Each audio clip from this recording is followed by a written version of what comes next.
Olá, sejam todos bem-vindos a mais um episódio aqui do Incansáveis Podcast. Esse podcast que nós procuramos pessoas que são verdadeiras incansáveis.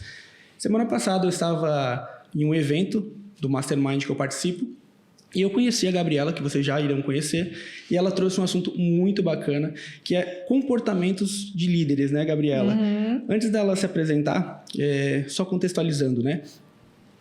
É muito importante a gente realmente olhar para esses lados de comportamento, de liderança, porque isso faz total diferença hoje nos empreendimentos, dentro das empresas. Empresas que não têm liderança acabam sendo fadadas ao fracasso, né, Gabriela? Gostaria primeiro que você se apresentasse também. Olá, gostei do nome, Incansáveis. E quem gosta de trabalhar, a gente estava conversando aqui antes de iniciar o episódio, ambos, tanto você quanto eu, a gente gosta muito de trabalhar. E eu acredito que o incansável, ele traz um pouco aquele conceito do eu não vou ficar na zona de conforto. Exatamente. Eu preciso me desenvolver, eu estou sempre querendo melhorar, não só como profissional, mas como pessoa. Sim. Então, muito obrigada pelo convite de estar aqui com a sua comunidade. Eu sou Gabriela, eu sou founder do método Seja Líder, que é um método que desenvolve líderes através do autoconhecimento, empreendedorismo e produtividade. Legal, legal. E, Gabriela, queria que você nos contasse como é que foi essa trajetória para chegar no Seja Líder? Como é que a Gabriela passou pelas etapas para amadurecer e chegar nesse conceito? Muitas etapas, mas uma coisa que eu sempre tive foi a paixão por desenvolver pessoas. Eu sou formada em psicologia há mais de 15 anos e eu saí da faculdade, eu já abri uma empresa de consultoria, na época recrutamento e seleção, porque há 15 anos atrás tinha muita demanda. Sim. Eu lembro que eu abria uma vaga na empresa e tinha fila de 50, 100 candidatos. Onde que a gente vê isso hoje? Isso era local? Sim, era na minha cidade. Na sua cidade, que era Chapecó. Isso era local mesmo que tinha essa demanda toda. E aí eu comecei a prestar consultoria para algumas empresas na minha cidade só no fechamento de vagas, porque tinha uma grande demanda de trabalho, grande demanda de profissionais e precisava fazer aquelas etapas seletivas e aí eu entrava com esse processo. Eu fiquei 2 anos com recrutamento e seleção porque não era minha paixão. Até porque eu falo que hoje um processo de contratação, ele exige muita paciência. Sim. Muita paciência. E aí eu fui viver uma experiência como CLT, que foi muito importante para mim. Eu tinha 22 anos, eu comecei numa empresa e fiquei por 4 anos trabalhando no departamento de RH. Foi importante porque eu pude entender o lado do colaborador, de viver numa cultura, seguir regras, usar uniforme, ter que... Era uma empresa grande também. Uma empresa grande, sim, era uma rede de supermercados. Entendi. Ali eu entrei com recrutamento e seleção, mas deu 3 meses eu fui promovida para um projeto ali dentro, que o Amaury Batiston, ele é bem conhecido na minha região, ele tinha um plano de desenvolver uma área de treinamento e desenvolvimento dentro da empresa dele. Sim. E aí conectou a minha paixão, desenvolver pessoas. Ele me deu total autonomia e eu comecei a desenvolver todo o processo de treinamento, desde marketing comercial, estoque, vendas, atendimento, processos, rotinas, programa de qualidade. Eu falo que ali foi o meu MBA completo. Fiquei 4 anos ali, só que a veia empreendedora sempre fez parte de mim. Eu sempre me vi empreendedora, tendo o meu negócio. Solicitei meu desligamento e abri novamente a minha empresa. E aí, nessa nova fase, eu já fui trabalhar com consultoria em empresas, consultoria e desenvolvimento. Eu falo que a fase da consultoria, ela me ajudou muito porque o meu estilo de pessoa é o seguinte: Gabriela, você sabe fazer isso? Eu sei. Eu não sabia, mas eu ia aprender. Sim. Gabriela, você consegue resolver isso aqui na empresa? Pode deixar que eu resolvo. Ia, estudava e de alguma maneira eu sempre resolvia. Então eu atendi por 7 a 8 anos empresas dos mais variados segmentos e portes. Desde empresa pequena, média e grande, indústria, comércio, varejo, multinacional, empresa que estava começando, que estava desenvolvendo filiais, franquias, empresas que já estavam estáveis no mercado e precisavam desenvolver lideranças, enfim. E aí eu acabava me envolvendo com todas as partes da empresa, com a parte gerencial. E ali eu aprendi muito. Aprendi sobre marketing, aprendi sobre finanças, aprendi sobre a parte de vendas, aprendi sobre atendimento, aprendi tudo de uma empresa. E o que eu mais gostava de fazer era sentar na frente do dono da empresa, pegar um café e ouvir aquela pessoa. Sim. E o dono da empresa, nem sempre as pessoas param para ouvi-lo. Sim. E ele tem as melhores estratégias, ferramentas, os melhores conhecimentos para você. E ali também eu aprendi muito, sentando na frente dos donos das empresas. Passei 7, 8 anos com consultoria e aí eu decidi que eu queria olhar só para liderança. Porque no decorrer da nossa jornada, a gente vai se conhecendo e vai entendendo o que a gente faz muito bem. E eu sinto que eu faço muito bem desenvolver líderes. E eu comecei a vender o meu trabalho somente para formação de líderes dentro das empresas. Então, antes eu estava com uma carga horária excessiva, já estava afetando a minha saúde, já estava afetando a minha vida pessoal. Eu falei, preciso dar um time. Isso que eu ia te perguntar, quando é que foi o time que tu viu que essa parte, essa habilidade de liderança era tão importante? Tu teve uma fase que tu chegou e tu viu, opa, eu preciso ir para esse caminho aqui porque é aqui que é a dor.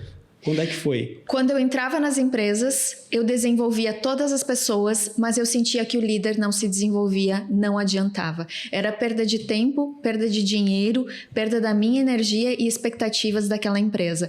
Aí eu comecei a pensar, bom, se a gente tem que começar pela base, eu vou investir na base. Porque aí o que acontecia? O líder esperava que eu treinasse a equipe dele. E eu fiz isso por muitos anos. Só que ele não fazia parte dele. Eu falei assim, vou virar essa estratégia, eu vou desenvolver esse líder para que esse líder desenvolva as pessoas. Mas isso tu percebeu que os líderes não tinham essa habilidade de chegar até o time, de passar as informações? Tu via que existia um déficit aí, tipo, do líder passar para o time a questão os processos, enfim, né? Não tinham conhecimento, não tinham habilidade e a minha estratégia estava errada. Porque eu entrava nas empresas, eu sei desenvolver hoje desde a base até um estratégico, e eles deixavam para mim e eu fazia, porque eu gostava. Mas aí eu comecei a sentir, eu passo muito tempo dentro dessa empresa. Essa empresa, ela não sobrevive mais sem mim.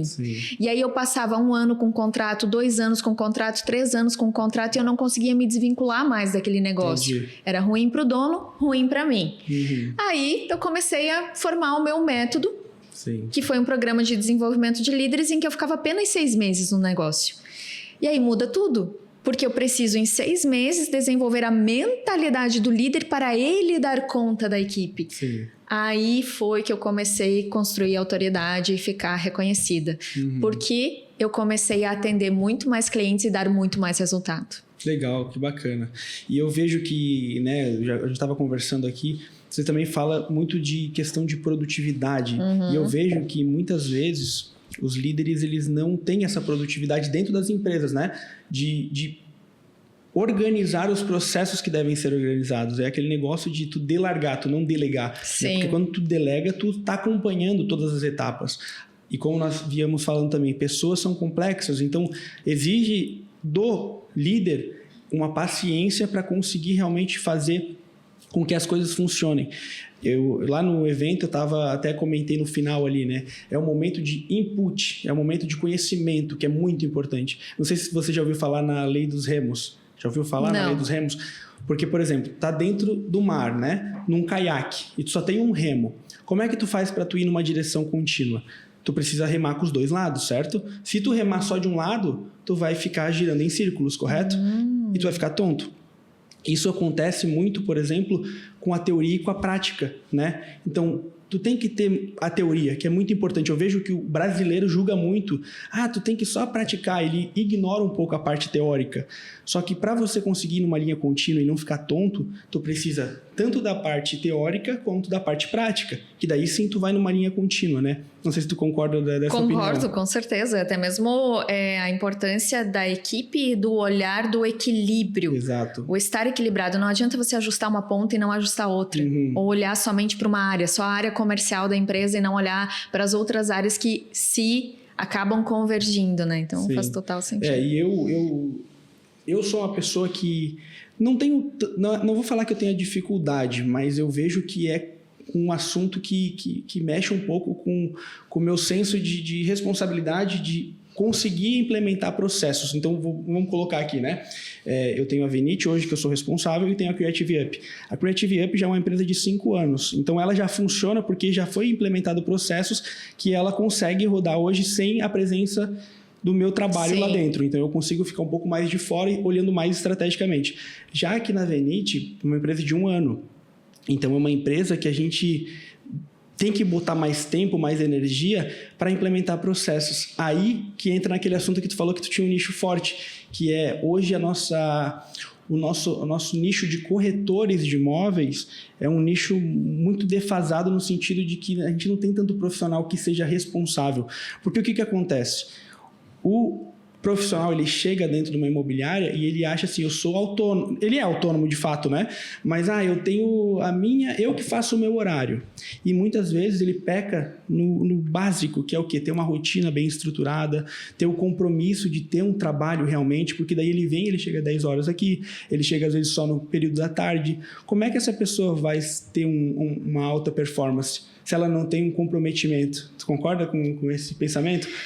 Eu vejo que o maior desafio hoje dos líderes é liderar as pessoas que são líderes de si mesmas. Cada vez mais está vindo o PJ, o autônomo, o dono da sua própria carteira de clientes que trabalha para você. O meu time todo é PJ hoje. Sim. Esse é um exemplo. E essa era sempre uma das perguntas que mais surgia nas minhas imersões. Gabriela, como que eu lidero terceiros? Como fazer essas pessoas, da mesma maneira em que eu não posso cobrá-las de uma forma muito... se a gente aperta muito, ele vai embora. Se a gente coloca muita pressão, ele não faz como deveria. Como fazer? O primeiro ponto começa na seleção. Sim. É você selecionar pessoas que combinem com a tua cultura e com a tua maneira de pensar. E foi o que eu falei lá na imersão. Muitas vezes a gente vai para um processo seletivo fazendo perguntas óbvias. Sim. E aquela pessoa, ela já sabe o que você vai perguntar. Um processo seletivo, por isso a importância do autoconhecimento. Você tem que elevar a sua régua, os seus padrões de exigência, e isso você só consegue a partir do momento que você se desenvolve, a partir do momento em que você é um líder com uma entrega excelente, porque você se torna um especialista em você mesmo, a partir disso você também se torna um especialista em comportamento de pessoas, você vai ter uma sensibilidade para, através de algumas perguntas, identificar se aquela pessoa vai dar certo no seu negócio. Eu vou citar um exemplo. Dias atrás eu estava com uma vaga aberta na minha empresa para o comercial. Certo. E eu estava entrevistando algumas pessoas. Uma das candidatas que chegou até mim, batedora de metas. E eu falei assim, meu Deus, que incrível trabalhar com essa pessoa. Focada, disciplinada, corria atrás de resultado, gostava de dinheiro. Melhor vendedor que a gente pode ter para nossa empresa. E isso tu identificou só pelo comportamento dela? Identifiquei fazendo algumas perguntas. Entendi. Só que o que eu identifiquei? Durante a entrevista, eu senti que eu não ia conseguir liderar ela. Porque ela tinha uma energia que muitas vezes se sobressaía a minha. E eu identifiquei que um ponto que eu ia ter problema com ela era em relação a cobranças. Porque muito dona do resultado dela. Entendi. Muito dona da agenda dela. E aí foi o feedback que eu dei depois da entrevista. Falei assim, você é maravilhosa, não é por nada que você tem esse número de vendas, mas não vai dar certo trabalhar comigo. Por quê? Você precisa contratar pessoas que sejam donas do seu resultado, mas que elas saibam ser lideradas. É verdade. E essa é uma grande dor hoje, com essa ilusão que a gente vê hoje na internet de a pessoa, você consegue sozinha, você consegue fazer tudo sozinho. Sim. Porque hoje essa é a cultura que nós temos no meio do digital, né? Sim. Vai que tu faz tudo sozinho. Sim. Tu não precisa de ninguém. Sim, que é a autorresponsabilidade.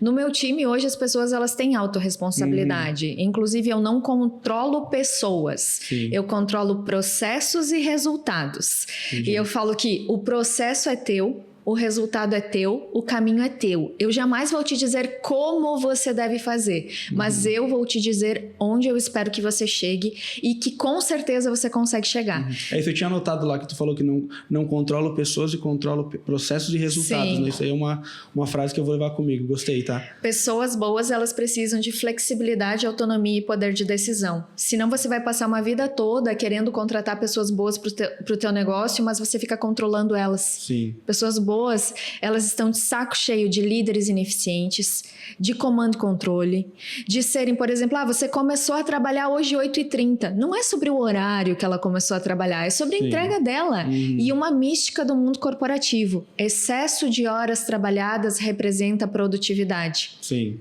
Não. Quanto mais produtivo você for, você vai ver que você consegue fazer a sua agenda numa carga horária menor. Porque eu vou te fazer a seguinte pergunta. Vamos imaginar aí uma equipe operacional. Ela começa das 8 ao meio-dia, da 1h30 às 18, certo, né? Você acha mesmo que uma pessoa é produtiva 8 horas do dia? Não, porque ela não tem também... Ela já chega cansada, na verdade, né? Acontece esse estigma da pessoa não ter o nível de entrega 100% dela nessas 8 horas, né? Imagina 10 horas.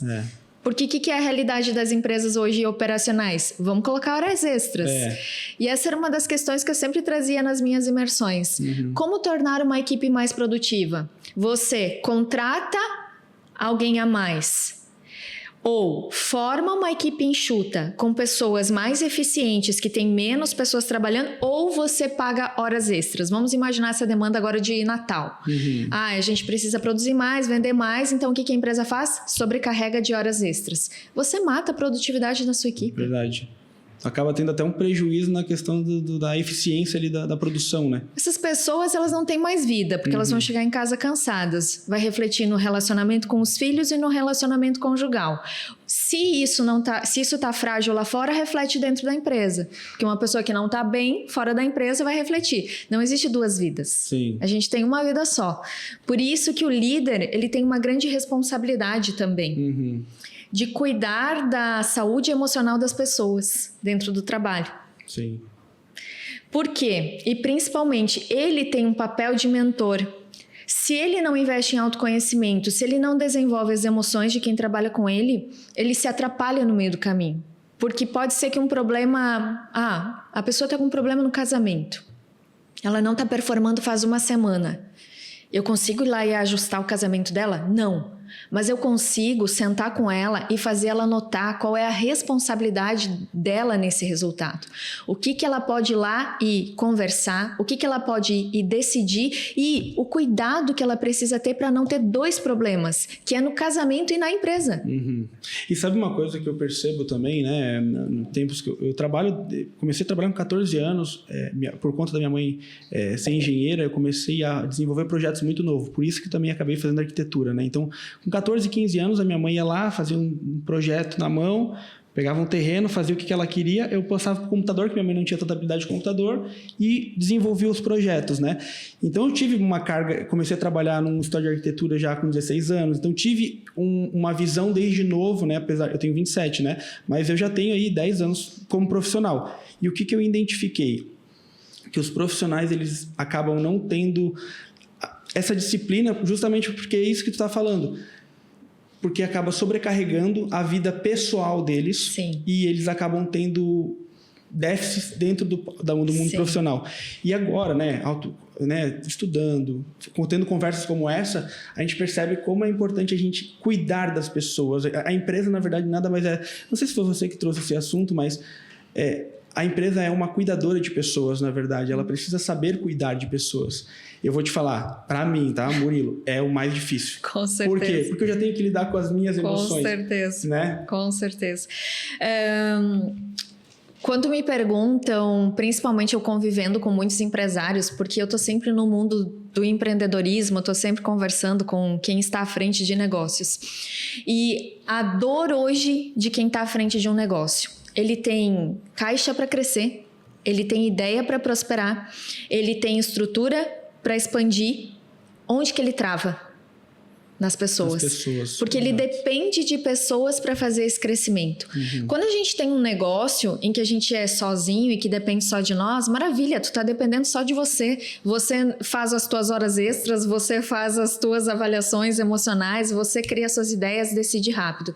E até numa das perguntas que você me mandou ali no briefing antes da gente vir aqui para esse podcast, uma das perguntas era: qual foi o momento em que você sentiu que mais foi interessante para sua liderança? O momento que eu comecei ter time. Porque eu passei uma vida toda treinando líderes para eles cuidarem das suas equipes. Aí chegou um momento em que eu comecei a ter a minha equipe para cuidar. Sim. E aí era o meu medo, será que agora eu vou conseguir aplicar tudo? E realmente colocar em prática o que eu ensino fez com que eu me tornasse uma treinadora muito mais coerente, com que eu entendesse a dor do líder, para que na hora de um treinamento, exemplo hoje, a gente fala muito de demissão, encerrar ciclos. Eu tenho facilidade em demitir e encerrar ciclos, mas isso é um grande problema dentro das empresas. Sim, é muito. Esse é uma dor minha, por exemplo. Procrastinam a demissão. Por quê? Por que você procrastina? Porque eu não sei lidar talvez com o meu sentimento. Olha que interessante. Né? Eu vou te falar, vamos lá, vamos entrar agora com um assunto que foi bem atual. No dia do evento, até foi na tua palestra, teve a tua palestra e teve depois do outro rapaz. A tua eu consegui prestar atenção 100%. Na do outro rapaz eu não consegui. Por quê? Porque não vou falar que era uma demissão, mas era um assunto que já estava sendo comentado entre os sócios que deveria ser retirado uma pessoa. E eu sei que a pessoa não vai assistir, então por isso que eu estou comentando, tá? Mas, enfim... Se assistir também tá tudo bem. Tudo bem. Não foi nada pessoal. É uma pessoa que era muito amiga, amiga de novo, assim. Veio para o mundo profissional, a gente não conseguiu se conectar profissionalmente. A gente é muito amigos, mas profissionalmente a gente não conseguia. E aí o que aconteceu? Eu fiquei procrastinando a situação, se arrastou para uma situação que não precisava, e no final a pessoa me ligou e descarregou coisas que não precisava também. Muito bom. Então, na verdade, devia ter tomado a decisão, acabei não tomando, e a pessoa tomou por si só com uma situação que ficou muito bom, em choque. Adorei esse exemplo que você trouxe, porque é muito o que eu acredito. Hoje, quando eu vou treinar os líderes, eu não levo uma estratégia de demissão. Eu faço você pensar o porquê que você tem dificuldades de encerrar ciclos na sua vida. A mesma coisa, entrevista de seleção. Quando a gente vai para um treinamento de liderança, a gente vai encontrar ali o que você deve fazer numa entrevista, como você deve conduzir, quais são os passos, as etapas, que teste você deve aplicar. Eu sou formada em psicologia, não aplico teste, porque não me interessa o seu perfil no teste. Uma pessoa que não se conhece, ela não consegue nem responder com eficiência um teste de autoconhecimento. Verdade. Eu faço as minhas perguntas que para mim são interessantes em relação ao comportamento daquela pessoa. E aí, antes de você aprender sobre técnicas de seleção, você precisa olhar para você. Você tem padrões altos de exigência com as pessoas que entram na sua vida? Isso vale para tudo. Ah, não, eu aceito, eu sou carente, eu tenho medo de ficar sozinho. Não, eu tenho que ter alguém ali executando aquela tarefa. Você perde 3 meses treinando, investindo nela, ela cai fora. Aí entra uma outra. Não, o mercado tá difícil, não tem gente boa. Essa é a sua mentalidade de escassez. Como assim o mercado tá difícil? Você entende o poder da tua empresa, o poder de trabalhar com você, o poder de poder receber uma mentoria, um feedback seu. Quando você entende o seu valor, você se posiciona diferente na hora de selecionar as pessoas. Então, no meu time, tem 1, 2, 3, 4 valores inegociáveis que eu procuro identificar na entrevista. E aí, essa já é uma dica para vocês aplicarem aqui. Defina quais são os seus valores inegociáveis, não em relação ao seu negócio, mas em relação à sua liderança. Porque quando um líder vai fazer a etapa seletiva do time dele, ele tem que entender que são pessoas que trabalharão diretamente com ele. Você tem que estar com a cultura... você tem que estar de acordo com os valores da cultura que você foi contratado. Agora, o seu time... você tem que formar a partir dos seus valores. Vai ser muito mais assertivo. Exemplo... eu sou o estilo de líder que eu não fico pegando na mão. Qual é o estilo de colaborador que eu tenho que contratar para trabalhar comigo? Pessoas que são mais... autorrealizáveis, com visão rápida, que aprendem sozinhas, que gostam de se desafiar e que têm iniciativa. O que eu vou identificar numa entrevista? Se ela tem essas isso que me interessa numa entrevista. Eu tenho que ver... Tá, e aí? Você tem essa situação na sua vida. Como você resolve? Me conta aí um episódio que você passou dentro da empresa que você trabalhava, que foi difícil e como você resolveu. Uma pergunta. Por que eu demitiria você? Sim. Tu deixa a pessoa, na verdade, sem... Tu vai pegar o mais sincero dela, na verdade, né? E na hora da entrevista, é hora de você tocar o terror. É na hora de constranger aquele candidato, de deixar ele não sei pra onde correr, então eu vou ter que responder aqui com as minhas emoções. É fazer perguntas nada óbvias. E na minha imersão eu falo, eu te entrego mais de 50 perguntas nada óbvias, porque quando você faz esse estilo de pergunta, você pega a verdade. Sim. daquela pessoa. Então, como ela resolve, como ela pensa, como ela se comporta, como é o emocional dela. Ali você já vai sentindo. E muito importante, os líderes apagam a intuição. A mulher, ela tem isso mais aflorado. Isso é uma habilidade nossa, é o nosso diferencial. Líderes, trabalhem muito a favor da intuição de vocês. Se você sentir que determinada pessoa não é aquela pessoa que vai te entregar resultado, ou que você pode confiar, ou que ela é a pessoa certa, fique de olho. E se você continuar sentindo, demita. A tua intuição, ela sabe. Só que às vezes a gente não respeita a nossa intuição. É verdade. A intuição é a maior aliada do líder. É verdade. Você usa o quê? Sua intuição? Uso, mas é igual... Essa situação específica que eu relatei ali foi uma situação que eu não consegui executar. Outras situações eu já tinha executado porque foi mais fácil. Mas é justamente o que tu falou, é o emocional, sabe? Total. E quando o emocional ele é forte assim demais, tem um vínculo, por exemplo, com outra pessoa e tudo mais, tu acaba tendo... Você contratou um amigo? Isso, eu contratei um amigo, eu não contratei um profissional, exatamente. O que vocês acham? Que dá certo contratar amigo? Não. Não dá certo, você vai perder a amizade.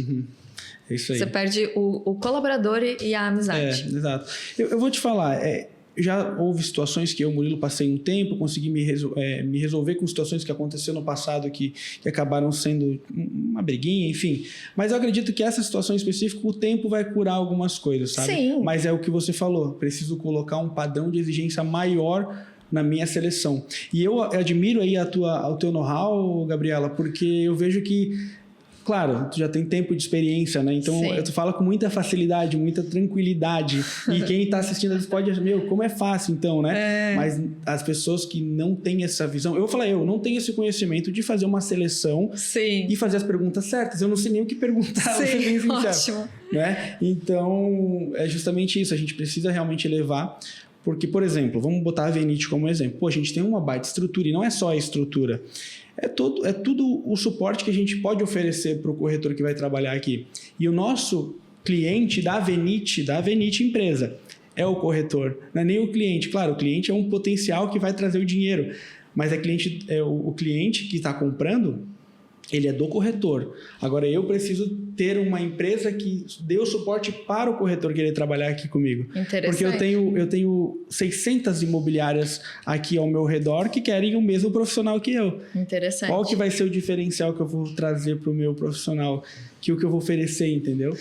Olha, isso é em primeiro lugar. Eu tenho facilidade para falar sobre o tema por quê? Porque eu faço há muitos anos. Sim. Eu já mentorei mais de 1000 líderes.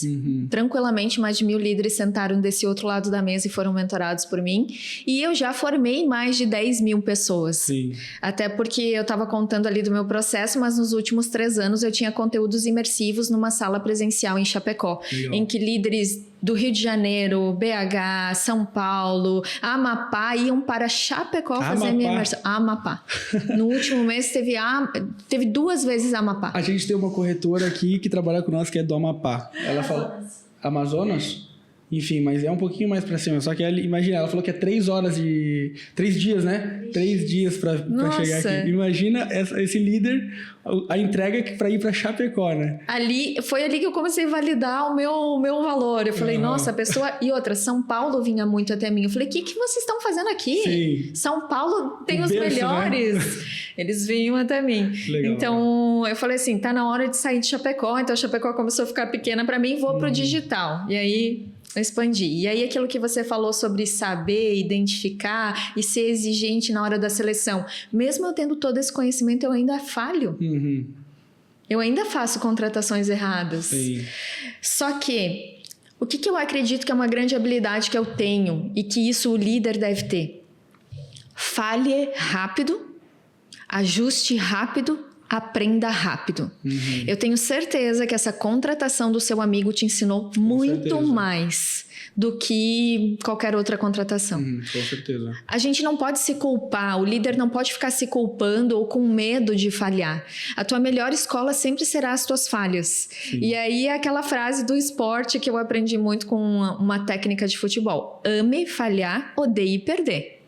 É diferente. Então, a falha, ela faz parte do teu processo de se lapidar, se desenvolver, de aprender, de se melhorar, de evoluir. Agora, o perder é fim da linha, é fim de campeonato. É você se preparou e chegou ali e teve uma derrota. Então, a falha você precisa amar e não se culpar. Outro ponto, quando a gente fala de formação de equipe, o líder não pode terceirizar a formação de equipe para ninguém. Sim, tem que ser com ele mesmo. A responsabilidade é com o líder. É dele. Porque imagina você tendo que trabalhar com pessoas que não foi você que escolheu. Fica muito mais difícil. Sim. E não gera uma conexão também, né? E quando nas empresas acontecem as promoções de liderança, por exemplo, você tem aqui a sua empresa e você quer formar líderes. Aí você promove a Ana para líder da equipe. E você não dá autonomia para a Ana formar o time dela, demitir, contratar. Então não precisa promover. Sim. Se você não dá o cargo e não dá autonomia, não tem por que promover. É verdade. É verdade. E nós estamos conversando aqui sobre liderança, sobre líder, né, Gabriela? E eu queria que você definisse, então, o líder. Né? A gente conversou aqui bastante coisa sobre líder, mas eu queria que tu trouxesse uma definição para esse líder, porque provavelmente essa pessoa está nos assistindo agora, né? Para ela realmente se conectar mais aqui com a nossa conversa.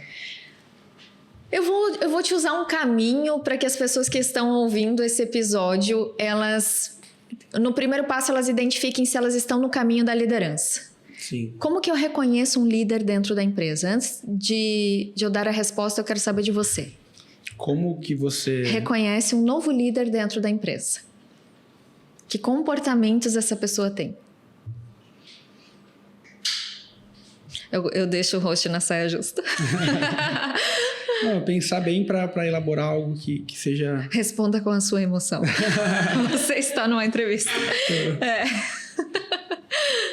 Eu acredito que a partir do momento que essa pessoa seja...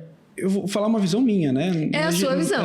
Uma proatividade. Se eu vejo que a pessoa tem uma proatividade, eu acho que é uma coisa que me encanta, sabia? Proatividade nas pessoas. Eu me encanto por pessoa que eu vejo que ela tem o mesmo espírito que eu, que ela não procrastina, ela quer um resultado, ela vai atrás. Eu quero aprender. Por exemplo, eu mostro o CRM aqui. Eu me conectei contigo porque realmente eu também sou assim. Eu não gosto de ficar muito pegando na mão, porque eu sou uma pessoa muito prática. Então, se eu preciso aprender algo, eu vou me internar num livro, eu gosto. Isso faz parte de Murilo, entendeu? Então, eu vejo que a pessoa tem que ter essa proatividade de trazer soluções. Não vir só com o problema. Claro, vindo com o problema para a mesa é muito importante também. A gente vai debater, vai chegar numa solução. Mas venha já com uma ideia formada para a gente somar junto as ideias. Não eu ter que trazer só a ideia sozinho, entendeu? Enfim...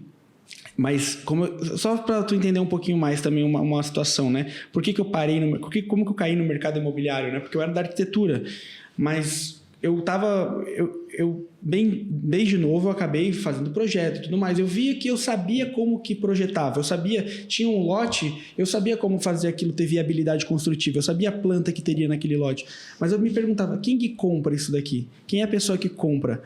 Aí eu comecei a fazer o meu cresci, fui me interessar pela venda. E quando eu entrei na venda, eu fiquei muito assustado, de verdade. Eu entrei em algumas imobiliárias que eram referências aqui na cidade, né? Eu tenho um network familiar grande aqui na cidade, então eu acabei entrando numa imobiliária que era referência grande. Eu me assustei, porque o profissional que estava sentado ali como corretor, ele não sabia nem abrir o Excel. E eu estava vindo da arquitetura que o mais básico, tu tem um processo, uma lei, tu tem que saber fazer alguma coisa. E eu vi, as imobiliárias não têm processo nenhum. Por que acontece isso? Porque é um mercado que se vende fácil, é um mercado que tu fala Itapema, Balneário Camboriú, Porto Belo, e o Brasil todo quer comprar. Então não exige processo. Só que tu entende que aí a gente estava falando lá no Mastermind, aí o cara que às vezes tem uma empresa que fatura 20 mil, ele é cheio de processo. Uma imobiliária que fatura às vezes 300, 400, 500 mil no mês, ela não tem processo. Engraçado, né? Então, foi aí que me despertou esse desejo de estar no mercado imobiliário. Porque eu falava desde novo para mim, eu vou revolucionar o mercado imobiliário. Eu sempre falei isso. Eu sempre tive muita convicção que eu iria fazer algo grande para o mercado imobiliário, deixar o meu legado como arquiteto, enfim, como uma pessoa que está nesse mercado. Então, eu vejo que hoje a minha maior motivação... já fui para outro assunto, né? Meu TDAH já batendo. Mas eu vejo que realmente falta muito processo, sabe? Falta isso daí que você está falando, trazer as pessoas certas. As pessoas não trazem pessoas certas porque elas querem botar qualquer um, elas querem só tapar um buraco. Eu vou costurar agora o que o Murilo falou para a gente trazer aqui para a pergunta de como reconhecer um líder. Viu só? Você teve proatividade. Exatamente. Você viu o problema e você vai e cria uma solução. Uhum. Então, por você ser assim, você se conecta com pessoas que também são. Uhum. Então, o Murilo, a partir de hoje, toda vez que você for contratar alguém, você precisa identificar se essa pessoa tem proatividade. Sim. E aí, é bem interessante, durante essa seleção, você trazer alguns problemas e ver como a pessoa resolve. Sim. Entendeu? Sim. Que aí você vai ver qual é a mentalidade dela resolver problema. E para mim, como que eu reconheço líderes dentro de uma empresa? Tem 3 comportamentos principais. O primeiro deles, a pessoa lida muito bem sob pressão. Uhum. Porque um líder hoje, se ele não lida bem sob pressão, ele se perde, atrapalha o time, não consegue filtrar muitos momentos adversos. E a pessoa que lida bem sob pressão, ela tem um emocional mais desenvolvido. Que é aquele líder que diz, manda o desafio, manda a bronca, manda o problema. Lidar bem sob pressão. O segundo ponto é uma pessoa que ela tem facilidade de receber críticas. Uhum. Porque um líder, ele vai receber crítica de cima e de baixo. A maneira como ele reage a essas críticas diz muito sobre o perfil dele, se ele está disposto a melhorar, a ouvir e a evoluir. Tem muito líder que às vezes passa anos na sua jornada de liderança e nunca senta com um colaborador e faz a seguinte pergunta: como eu posso ser um líder melhor? Uhum. Como eu posso liderar melhor você? Uma cultura de feedback, né? E o terceiro aspecto é uma pessoa que goste de ensinar o que sabe e não tem medo de perder o seu lugar. Esses 2 pontos são importantes, porque tem pessoas dentro da empresa que morrem de medo de perder o seu lugar e não passam o seu conhecimento adiante. Sim. O profissional bom, ele não tem medo de perder espaço. Uhum. E ele entrega todo o ouro dele. Sabe por quê? A maneira que ele faz é dele. Isso ninguém pode copiar. Então, é uma pessoa que você senta do meu lado, vem cá, Murilo, vou te ensinar aqui como faz isso, vou te ensinar como resolve. Eu não tenho medo de perder meu lugar. Sim. Porque eu sou bom no que eu faço. E um líder, hoje, a maioria pensa assim, nossa, eu treinei as pessoas, elas foram embora. Agora que o meu time estava redondinho, as pessoas pediram para sair. Não existe você chegar num ponto em que as pessoas não vão sair, não vão embora e que tudo vai dar certo. A vida do líder é um eterno desafio, é um eterno treinar, é um eterno contratar e é um eterno demitir. Sim. Não existe estabilidade. Entendi. Se você esperar estabilidade, você está com as expectativas erradas. É verdade. E, Gabi, qual que é o maior desafio hoje para esses líderes que tu enxerga hoje trabalhando com isso e tudo mais? Qual que você lida com muitos líderes, né? Qual que é o maior desafio que você enxerga assim no líder hoje? Que ele chega para ti, qual o desafio maior assim? Dentre vários, o principal: sair do operacional para a estratégia. Uhum. Porque a maioria dos líderes, eles passam por um processo de serem promovidos de colega para líder, que é aquela pessoa que se destaca num ambiente corporativo entre o time, ela é reconhecida, ela é vista por alguém e aí ela é promovida para liderança. Só que ela não é preparada para essa promoção. E enquanto colaboradora, quando ela se destacava, ela performava muito bem no operacional. Mas para ser um líder, você tem que performar muito bem no estratégico. E aí, qual é o primeiro comportamento desse melhor colaborador quando ele é promovido para liderança? Como ele era operacional, ele fazia além, ele entregava além, ele entende que ele tem que ajudar a equipe nesse sentido. Então, ele vai lá, ele pega uma tarefa da Ana, ele pega uma tarefa do João, ele pega uma tarefa do Pedro, porque ele entende que ser promovido para líder é ajudar as pessoas nesse aspecto. Só que é ao contrário. Quando ele é promovido para líder, ele precisa dar as tarefas dele, distribuir para o time de acordo com as capacidades, competências e habilidades. E ele ficar flutuando para que ele consiga fazer a estratégia. Só que é fácil fazer estratégia? Não. É fácil pensar nas estratégias da equipe? Não. E ele vai fazer essa transição agora. Ele vai fazer da noite para o dia? Não, também. Ele precisa ser treinado? Sim. A empresa investe? Nem sempre. Ele investe? Nem sempre. E aí ele fica ali sofrendo, ele fica ali operacionalizando, ele não tem tempo, ele não sabe conduzir feedback, ele não sabe olhar diferentes personalidades, perfis. Né? Se sobrecarrega e aí ele começa a falar assim, eu queria voltar a ser o melhor colaborador, porque ser líder é difícil. É verdade, tem total razão. Ser líder tem que ter vantagem, você tem que ser o que menos operacionaliza. É um desafio, né? Um grande desafio.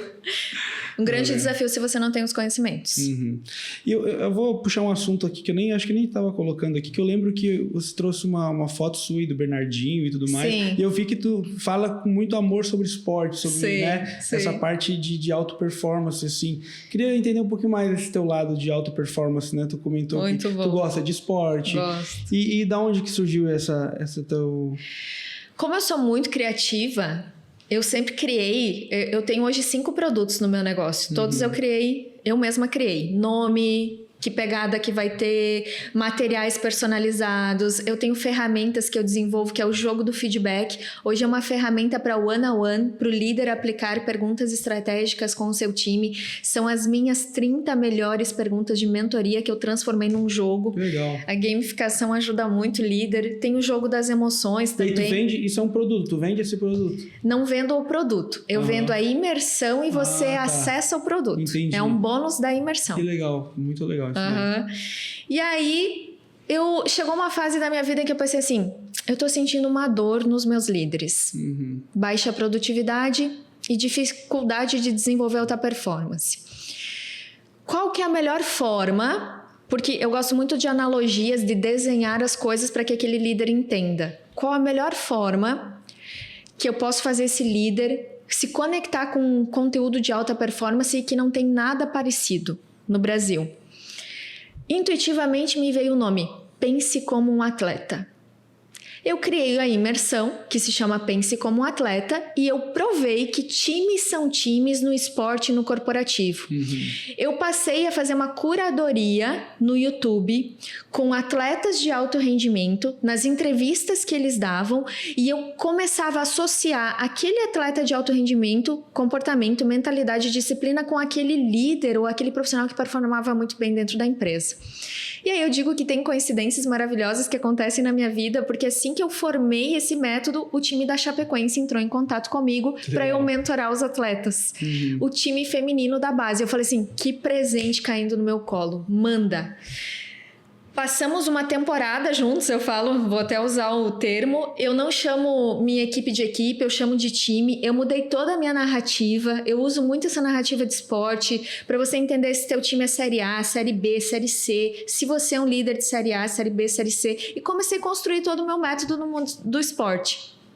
Por quê? Eu fui atleta quando criança, eu era ginasta, eu treinava de segunda a segunda, eu trago essa disciplina para minha vida hoje. Sim. Eu sou a minha maior oponente.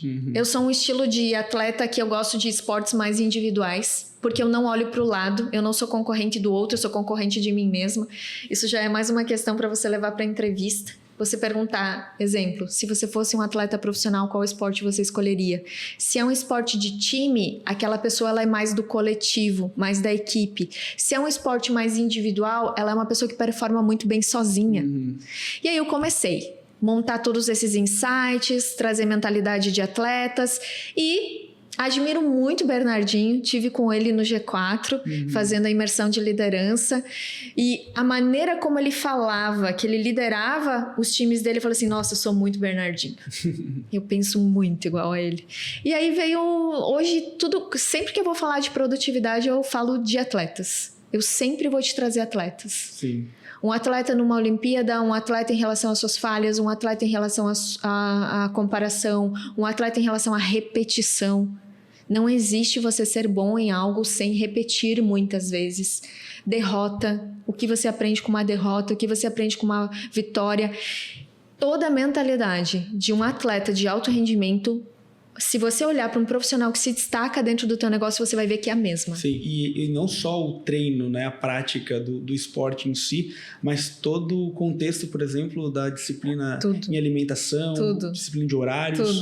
Eu vejo que realmente essa ideia de ter alta performance, ela está muito ligada ao esporte físico, porque Se tu não tiver uma descarga, até questão hormonal, na verdade, o esporte ele regula teus hormônios, ele regula a tua produtividade de foco. Então eu, Murilo, eu tenho uma rotina diária. Eu tenho TDAH e eu fui diagnosticado bem novo, né? Com 6 anos eu fui diagnosticado. Então sempre eu tive que saber lidar com isso. E aí o médico falava pra minha mãe assim, o Murilo nunca vai conseguir ser um leitor. E hoje eu sou um leitor. Por quê? Porque eu aprendi a lidar. Então hoje eu inicio meu dia sempre com uma leitura. No mínimo 15 minutos por dia. Quando eu consigo estender, às vezes 1 hora, meia hora, varia, né? Mas por quê? Porque eu preciso começar uma atividade no meu primeiro horário do meu dia, com uma atividade de longa duração que eu fique focado. Porque senão eu vou me distrair o dia inteiro. Claro, eu tomo medicamentos também que me auxiliam um pouco a controlar essa ansiedade, né? O TDAH também é hiperatividade, né? Não só a perca de foco, mas a parte de hiperatividade. Então, se eu não me conecto em algo que já me dê uma descarga de foco, eu perco o meu dia. Vou dar um exemplo hoje, rede social. Eu tenho meu Instagram ali, mas hoje eu saí quase que 100% do Instagram porque realmente tu perde muito foco às vezes quando tu não tá ali para produzir. Sim. Então, quando tu tá ali para produzir, tu tem uma ferramenta excelente. Mas quando tu tá ali para consumir só, tu perde muito foco. Sim. Né? Que interessante isso. E eu sempre faço uma pergunta um pouco até ácida para os líderes. 2, na verdade. Líder, você pratica algum esporte? Líder, você faz terapia? Porque se você não praticar um esporte e você não fizer terapia, eu já sei um pouco dos teus resultados. Sim. O líder, ele tem muitas demandas para resolver. Sim. Se ele não tiver um profissional capacitado na frente dele, ajudando a filtrar tudo isso, ele surta. E o esporte, como você falou, é o momento em que o líder vai lá e eu falo, quanto pior o dia, melhor o treino. Sim. Você vai chegar no teu treino aquele dia, você vai dizer assim, aumenta a carga, manda mais pressão, porque o seu dia, de alguma maneira, tem que ser descontado em algum lugar. Eu fui guarda-vida por 4 anos aqui em Itapema, né? E a gente falava sempre assim, treino difícil, resgate fácil. Então, o nosso treino era... O nosso máximo era no treino. Então, era como se alguém estivesse se afogando e tu tinha que dar o teu máximo.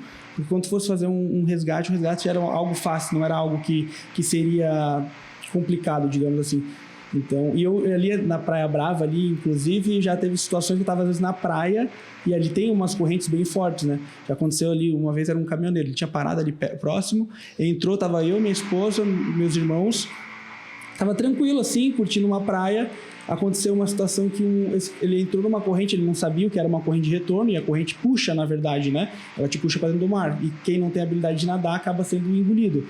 E aí eu consegui, antes do guarda-vida que estava no posto, eu já estava ali. Por quê? Porque eu estava preparado. E era a época que eu trabalhava. Eu estava de folga, fui para Praia Brava e aconteceu. E é justamente isso. Se tu tem o teu dia a dia, o teu foco, o teu trabalho, o teu estudo muito bem alinhado, acaba ficando fácil o dia a dia, né? Muito bom, muito bom. Adorei essa frase, levo mais uma agora. Legal. E, Gabriela, a gente estava conversando um pouquinho sobre autoconhecimento também. Eu queria que você nos relatasse, né, como é que essa pessoa que está nos assistindo, ela pode começar por esse autoconhecimento. Qual a jornada para essa pessoa iniciar esse processo? Meu tema preferido. Sim. Porque por anos eu fui especialista de pessoas. As pessoas sentavam na minha frente e eu sabia tudo sobre elas. Eu conseguia direcionar elas, eu conseguia identificar uma crença, eu conseguia potencializar, eu conseguia fazer ela se tornar melhor naquilo que ela fazia. Só que foi quando eu comecei a olhar para mim, quando eu comecei a investir em autoconhecimento, que eu comecei a entender o poder disso. E quando a gente se conhece, eu gosto de usar a analogia que a gente muda o lado da mesa. Então, eu não estou mais do lado de ser escolhida. Não é uma empresa que me escolhe, não é um líder que me escolhe, não é o relacionamento que me escolhe, não são os amigos, as oportunidades. Quando eu invisto em me conhecer e eu sei exatamente qual é o meu valor, eu passo a escolher. Sim. Então, eu escolho as pessoas que eu vou me relacionar, eu escolho o relacionamento que eu quero ter, eu escolho o time que eu quero ter, eu começo a escolher quanto que eu valho nesse mercado, quanto que clientes eu quero ter, e tudo acaba, de alguma maneira, se movimentando nisso. O por onde começar, eu diria que a melhor forma de você começar o teu processo de autoconhecimento é leitura, Ótimo. terapia e navegar em conteúdos que falem sobre o tema, em bons profissionais. Porque aí você vai começar a se apaixonar por aquilo. Você vai começar... Hoje na rede social tem muita gente boa falando de autoconhecimento. Inclusive o meu Instagram eu falo muito de autoconhecimento. E durante a minha jornada de autoconhecimento, eu notei 2 pontos em que eu quero me tornar, estou trabalhando para me tornar especialista. Autoconfiança e merecimento. Principalmente merecimento. A base de tudo é merecimento hoje. Que é como estão o meu senso de merecimento. E isso reflete na seleção da equipe, isso reflete na estrutura da empresa que eu tenho, nos clientes que eu atendo, nos ambientes que eu frequento, no lugar que eu sento, nas imersões quando eu vou, se eu estou numa cadeira VIP, se eu estou numa cadeira com todo mundo. Você vai mudando o teu olhar em relação às oportunidades. E o autoconhecimento, ele te ajuda você a criar suas oportunidades. Até tu comentou lá no dia do evento, na tua palestra, da questão de sentar nas melhores cadeiras dos eventos, né? Sim. Eu também compactuo dessa ideia, até pela conexão que tu gera. Sim. Porque network é autoconhecimento, né? Network eu acho que é um dos pilares principais. Eu participei já de alguns masterminds e tinha um primeiro mastermind que eu participei, a pessoa que era o líder do mastermind, ele falava assim, ó, network vale mais do que dinheiro, porque às vezes o network te leva a coisas que dinheiro talvez não te leve, né? Dinheiro por dinheiro é só um número. Agora, as conexões que tu gera, as possibilidades, o que tu pode criar é através da conexão, né? Eu sempre gosto de falar, sabe qual o significado do S do cifrão? Não. Não sabe? Não. É de sociedade, né? Em inglês, né? Sociate. Então, é feito para girar, para circular. Então, o dinheiro por si só é só um número. Agora, o contexto do dinheiro, ele é de conexão, de pessoas, de fazer com que circule, né? Então, o network, eu acredito que é o principal ponto, assim, de qualquer líder, de qualquer empresário, né, Gabriela? Eu vou te contar o meu exemplo. No meu currículo hoje, eu tenho as melhores escolas do Brasil. Eu fiz várias das melhores, tanto para me especializar para liderança, quanto para autoconhecimento e inteligência emocional. E sabe de onde veio o nome Seja Líder? Não, Foi quando eu fui para uma imersão em São Paulo de gamificação. Eu sentei do lado de uma pessoa que trabalhava numa escola de trainees. Ela me contou um pouco como era o trabalho lá. Eu falei assim, é isso que eu vou fazer. E veio na minha mente o nome Seja Líder. Que legal. E aí eu pensei, Seja Líder é o que eu quero. Seja líder. Muito bom o nome do Instagram. Como é que tu deu sorte de conseguir ter pego, né? Muito um nome bom. forte, um nome prático que te diz o que eu faço. Voltei para Chapecó, vi se já tinha registrado, fui registrar e comecei a fazer minha marca em cima daquilo. Eu fui buscar uma mentoria. Eu me coloquei numa escola de alto nível. O networking daquela escola de alto nível era alto. O que eu consegui? O nome da minha empresa. E entre outros inúmeros exemplos. Nas minhas imersões eu fazia uma dinâmica que você não ficava no mesmo lugar por mais de 30 minutos. Porque você passava em 20 horas de imersão comigo. Sim. Então imagina você chegar de manhã, se conectar comigo e passar só com a Gabriela aqui, ó. Só com a Gabriela. Amanhã, no final das 20 horas, você só vai ter o meu aprendizado. Então, dava 30, 40 minutos, eu falava para os alunos, mude de lugar. Mude de lugar, mude de lugar. Até o final dessa imersão, você precisa se conectar com todo mundo dessa sala. A riqueza disso, e onde que eu aprendi? Numa das minhas especializações na ESPM. Tinham cadeiras de rodinha e o professor falava, arrastem suas cadeiras, arrastem suas cadeiras. Eu sempre me coloquei nos melhores lugares e eu sempre fui lá para modelar alguma coisa. Você sempre tem algo a aprender. O professor me ensina? Sim. Os meus colegas ensinam? Sim. Eu aprendo com o ambiente? Também. Deixei de entrar num mastermind bem conhecido aqui em nível nacional em janeiro. Fui para a primeira etapa, participei do primeiro encontro e solicitei o meu dinheiro de volta. Sabe por quê? Por quê? Networking muito fraco. Eu falei assim, não vai dar certo para mim aqui.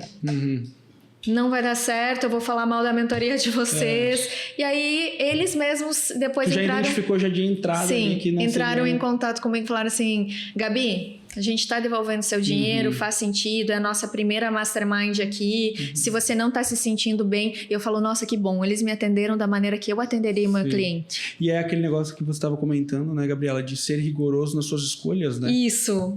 Cara, era um baita de uma grana investida. Sim. O meu tempo, Sim. a minha energia. E no primeiro encontro eu falei assim, esse não é o meu lugar. Eu já passei por essa fase. Sim. E até esse Mastermind que eu participei ali também foi justamente isso, sabe? Eu tinha uma expectativa muito alta, isso acabou me frustrando um pouco, porque a gente às vezes não pode ter tanta expectativa alta em algumas situações, mas era algo que eu precisava me conectar, porque Sim. eu sentia... Quando eu comecei a vir para o lado da imobiliária, que eu estava contando ali a história, quando eu comecei na imobiliária, aí eu comecei a ver o quê? Preciso trazer clientes. Como é que eu faço isso? Marketing e marketing digital.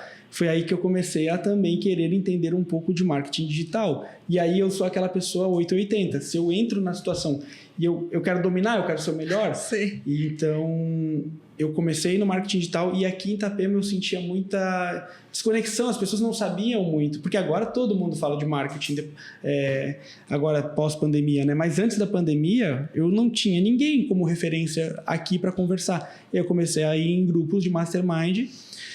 Não foi 100% ruim, mas tipo, a galera lá era outro pessoal, tipo, é um pessoal um pouco mais... Porque o pessoal do digital, assim, eu vejo, né? Pelo menos homens, assim, da minha faixa etária, assim, né?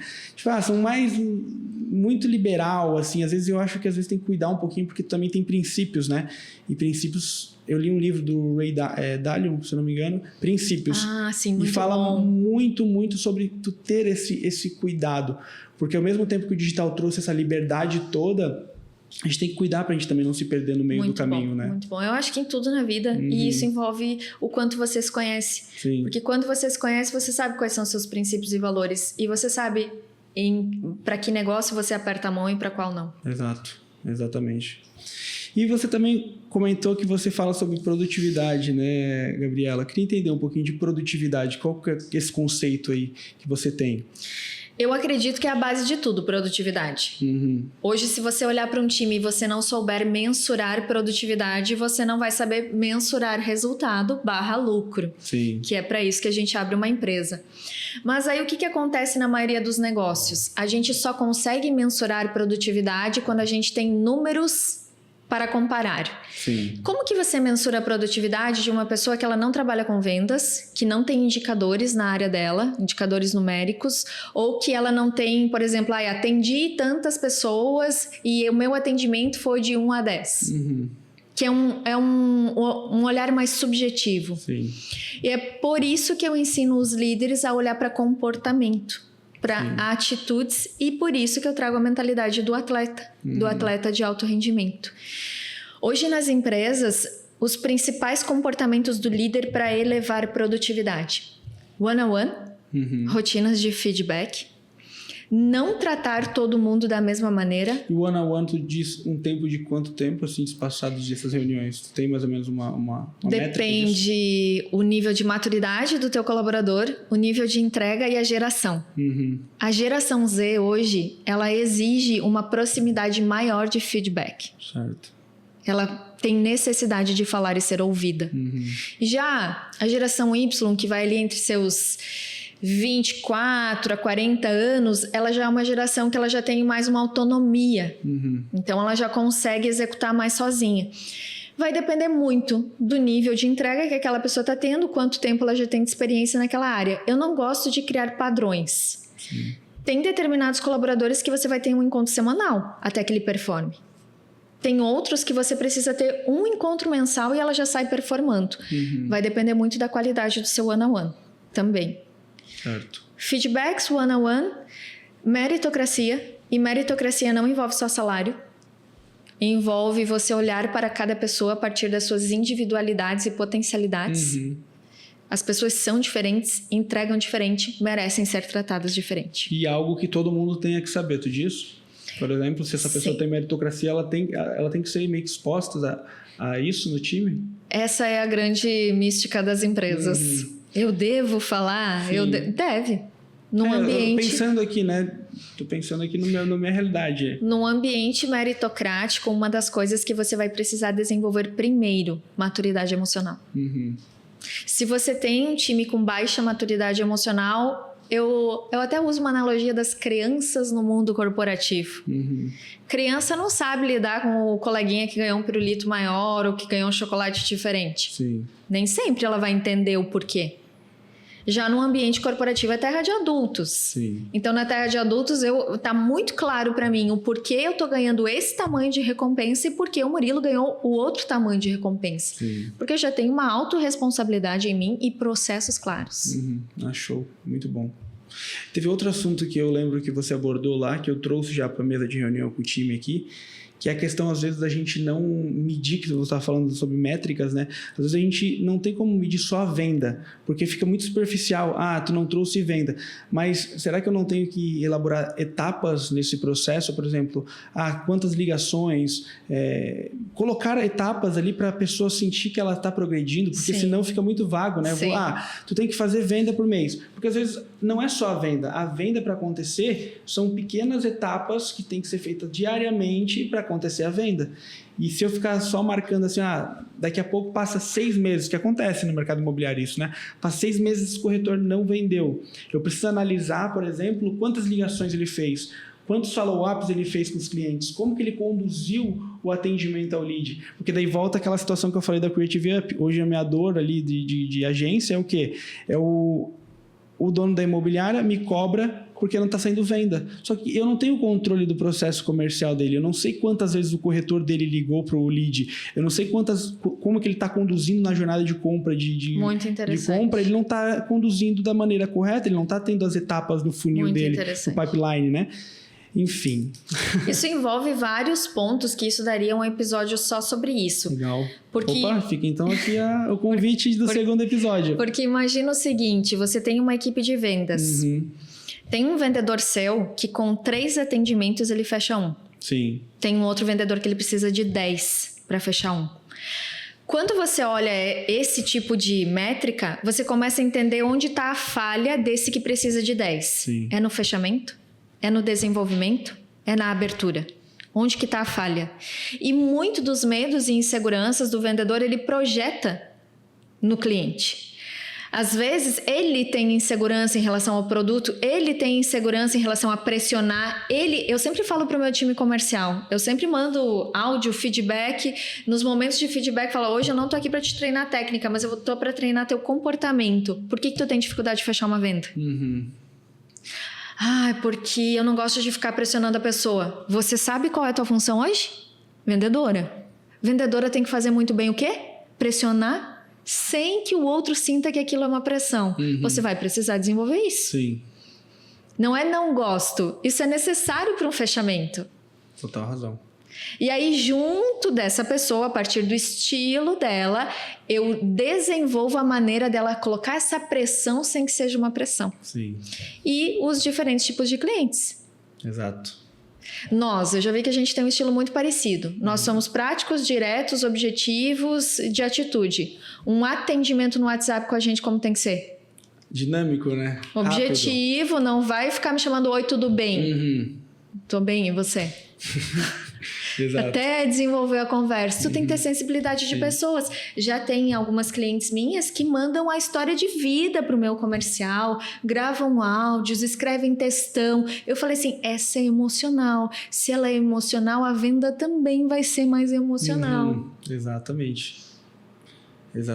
E o meu público é líder. Então, o meu público é líder, eles são, oi, tudo bem, me manda o valor. Quantas vezes tu parcela? É assim. Rápido, né? É rápido, exato. É verdade. Tem toda razão. Mas, Gabriela, gostaria de te agradecer por essa conversa. Tá muito boa mesmo. Gostei muito do assunto, tá?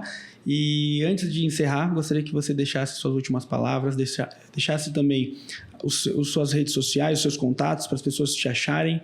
Sim. E é isso. Meu Instagram é Seja Líder, seja pontinho no meio líder. E ali dentro eu falo de autoconhecimento, de produtividade, de empreendedorismo e de liderança. E independente você aí que está do outro lado, se você já tem um cargo de liderança ou não, eu vou dizer uma atitude que você deve levar para sua vida. Apaixone-se por si mesma e pelo seu processo.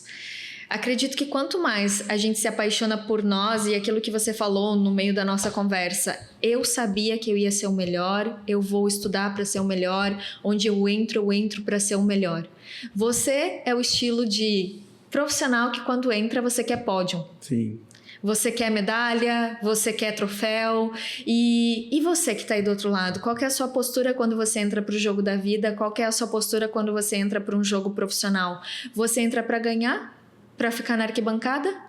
Criticando, aplaudindo o sucesso dos outros? Ou você entra para jogar, para aprender, para se desafiar, para ir crescendo, evoluindo, para ter um legado, para ser inspiração? Liderança, a base de tudo é se tornar inspiração para as pessoas ao seu redor, e você não precisa de cargo para isso. Liderança é você conduzir as pessoas a algum lugar melhor, que muitas vezes elas nem sabem que elas querem e que elas precisam estar lá, mas você direciona elas para aquele caminho. Então essa é a minha, o meu fechamento. Entre para o jogo para ganhar e para ser um campeão. Ótimo, ótimo. Obrigado então, Gabriela.